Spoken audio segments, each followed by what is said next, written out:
Selamat datang di Talk with Analis Q&A interaktif. Nah, seperti yang tadi kita lihat, banyak banget berita-berita tentang Bitcoin yang sekarang tuh mulai banyak orang-orang pada menambang Bitcoin dibanding dengan financial market.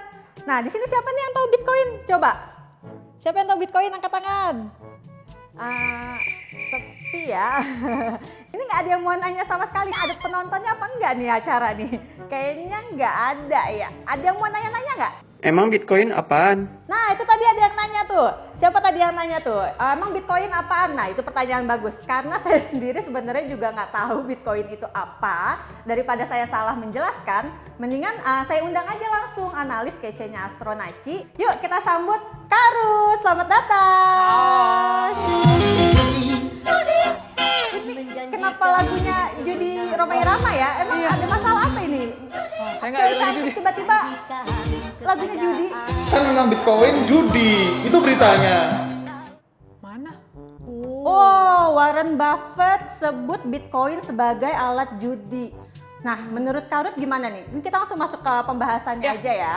Nah, tadi sesuai sama beritanya, itu Warren Buffett sendiri bahkan bilang Bitcoin adalah alat judi. Menurut Mbak Ruth gimana pendapatnya? Oke, jadi Bitcoin ini Kak sebenarnya bukan alat judi ya.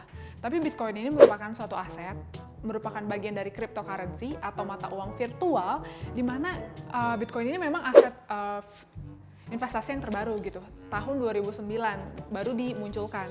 Kalau saham atau futures kan udah dari lama banget tuh. Tapi kalau Bitcoin itu dari tahun 2009 oleh Pak Satoshi.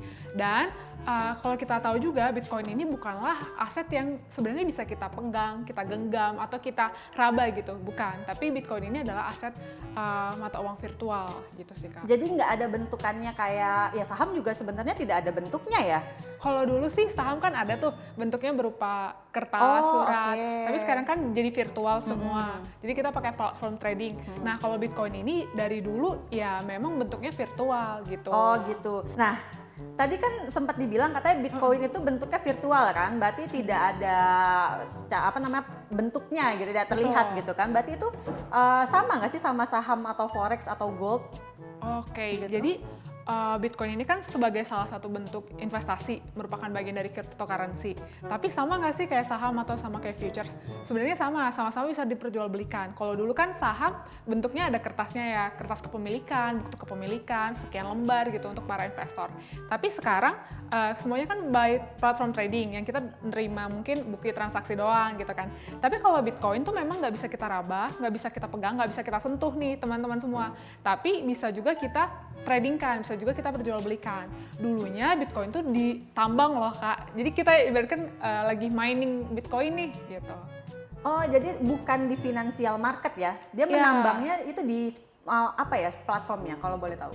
Oke, dulu tuh kita mau menambang Bitcoin harus punya platform tertentu dan terbatas sih, harus yang speknya tinggi nih komputernya, bukan yang speknya mungkin Intel i5 mungkin lewat gitu, karena harus spek tinggi sama dia harus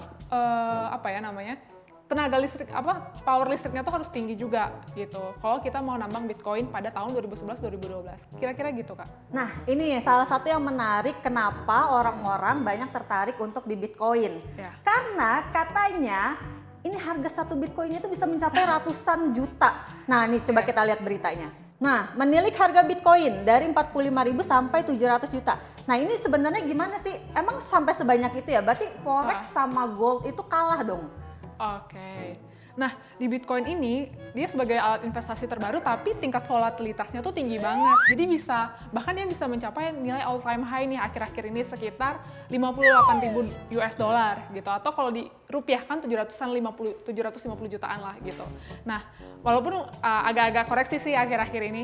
Nah, di sini juga kita bisa lihat bahwa nilai Bitcoin ini semakin hari tuh semakin bertambah. Siapa sih yang nggak mau nilai hartanya, nilai asetnya tuh bertambah gitu Kak. Dan karena memang volatilitasnya juga cukup tinggi gitu. Wah, ini menarik banget ya. Jadi emang Bitcoin sebenarnya statusnya bisa dibilang lebih tinggi dari forex ya jatuhnya, tapi volatilitasnya juga lebih sangat tinggi sekali gitu ya. Ini juga tidak bisa ditemukan di financial market dong. Ya. Karena miningnya dia berbeda platform ya, Ya, berbeda lebih tepatnya platform. ya. Nah, Sekarang kita coba masuk ke telepon interaktif ya, Oke. karena ini mumpung lagi ada Karut di sini, kita biarin orang-orang di luar sana untuk menelpon ke sini dan menanyakan tentang apa sih itu Bitcoin nih. Kita coba, ada yang nelpon nggak nih dari luar? Ya, nih tadi udah ada yang masuk ya, satu penelpon ya. Ini penelpon pertama dan satu-satunya ya, saya tidak menerima telepon lainnya. Halo Bu, dengan Ibu siapa saya berbicara? Halo, namanya siapa? Halo, saya dengan Tania. Halo, iya. Aduh, Mbak Ruth, cantik banget sih. Udah gelis, pinter lagi. Saya fansnya Mbak Ruth loh. Sering nonton Mbak Ruth di YouTube-nya Suronaci. Mohon maaf Bu, ini kenapa jadi ngomongin Karut ya? Ini pertanyaannya apa Bu? Tolong Bu, biar cepat Bu, ini time limit. Ayo, pertanyaannya apa? Oh iya, maaf. Saya mau nanya Mbak, suami saya kan suka trading. Tapi akhir-akhir ini tertarik sama Bitcoin juga. Saya tuh takut gitu ya, itu tuh judi atau bukan. Terus ilmu-ilmu tradingnya bisa dipakai nggak ya untuk Bitcoin? Nah, ini pertanyaan bagus ya. Tadi kan juga Karut sudah menjelaskan mengenai Bitcoin itu judi atau tidak di awal tadi ya. Tapi yang paling penting adalah bisa nggak sih ilmu-ilmu trading itu digunakan juga untuk di ranahnya Bitcoin. Nah, ini menarik banget nih. Mumpung analisnya ada di sini. Ayo kita bahas. Oke, kita lanjut ya. Tadi kan tentang Bitcoin. Bitcoin itu dulunya di tahun 2011, 2012 setelah dia diciptakan gitu ditambang gitu melalui komputer dengan spesifikasi yang tinggi. Tapi sekarang kita tidak harus punya spesifikasi komputer yang tinggi loh Kak. Karena kan gitu. tadi sulit dong orang-orang memperjualbelikan, memperdagangkan Bitcoin ketika ya spek laptopnya aja, spek komputernya aja nggak bisa. Nah, jadi kita bisa nih dengan memperdagangkan Bitcoin yang sudah ada di pasaran, yang sudah ada di berbagai platform juga sih sebenarnya udah dikembangin juga dan kita bisa akses gitu. Nah, Bapak Ibu sekalian juga bisa menerapkan ilmu-ilmu dari technical analysis, price action karena Bitcoin sekarang kan sudah punya histori harga, record harga di mana kita bisa manage itu, mengelola itu dan melihat itu dari sisi analisis teknikal gitu. Oh, jadi analisa teknikal juga berguna untuk di Ya. Bitcoin ya. Betul, Kak. Nah, tapi kalau menurut Mbak Ruth sendiri gimana nih? Jadinya kalau untuk perbandingan antara Bitcoin atau trading akan lebih bagus mana sih? Apalagi khususnya untuk orang-orang awam.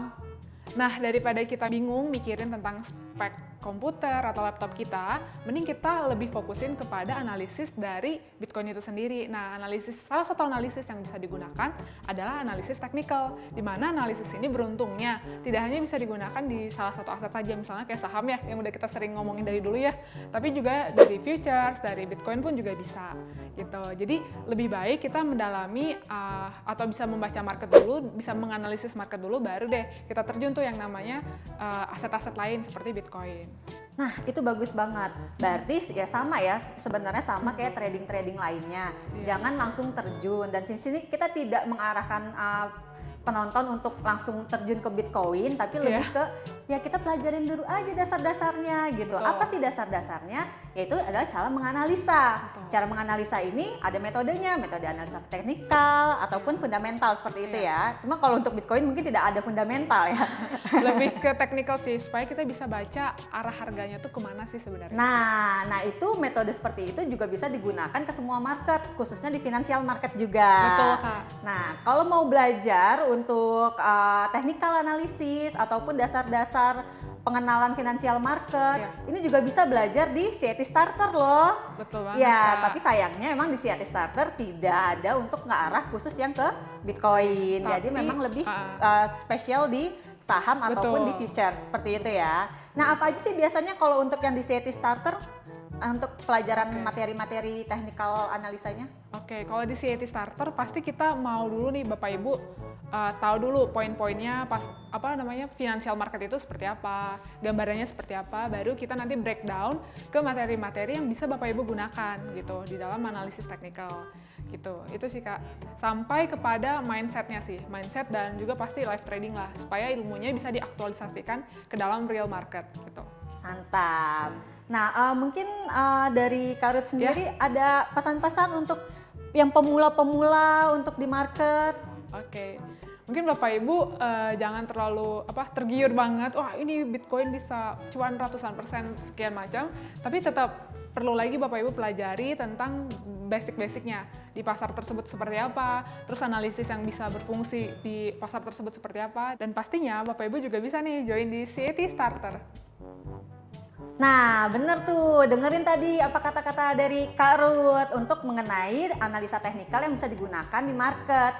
Untuk kalian yang masih pemula ataupun ingin mengenal financial market atau belajar analisa, bisa juga langsung di CET Starter. Sampai jumpa di kelas berikutnya. Dadah! Halo, Mbak, kok pertanyaan saya itu udah selesai belum ya? Udah dijawab belum sih? Halo, kok sepi? Ini udahan ya?